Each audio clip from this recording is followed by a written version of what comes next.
Hello welcome to Madhur dot in. ఈరోజు నేను న్యాచురల్గా హెయిర్ ఆయిల్ ఎలా తయారు చేసుకోవాలో చూపిస్తాను. హెయిర్ గ్రోత్ కోసం, హెయిర్ ఫాల్ అండ్ డాండ్రఫ్ వీటి గురించి. సో వాటికి కావాల్సిన ఐటమ్స్ ఏంటో కూడా నేను మీకు చూపిస్తాను క్లియర్గా.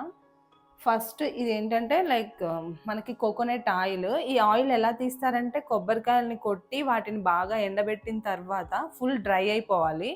సో ఆ డ్రై అయిపోయిన తర్వాత కోల్డ్ ప్రెస్డ్ మిషన్లో వేసి తీసిన ఆయిల్ అనమాట. చాలా ప్యూర్ కోకోనట్ ఆయిల్ ఇది. సో దీన్ని యూస్ చేస్తాం మనము. నెక్స్ట్ ఇది భృంగరాజు లీవ్స్ అంటారు కదా, మీకు తెలిసే ఉంటుంది, విలేజెస్లో ఉండే వాళ్ళకి తెలుస్తుంది. దీన్ని గుంటగరగరాకు అని కూడా అంటారు. సో ఈ లీవ్స్ అనేది మనకి హెయిర్ ఆయిల్లో మెయిన్ అనమాట. సో దీంట్లో చాలా ఔషధ గుణాలు ఉంటాయి. మన హెయిర్ గ్రోత్ కోసం కానీ, డాండ్రఫ్ ఇలా ఉన్నా కానీ, హెయిర్ స్ట్రాంగ్గా ఉండడానికి కానీ ఇది చాలా యూజ్ అవుతుంది.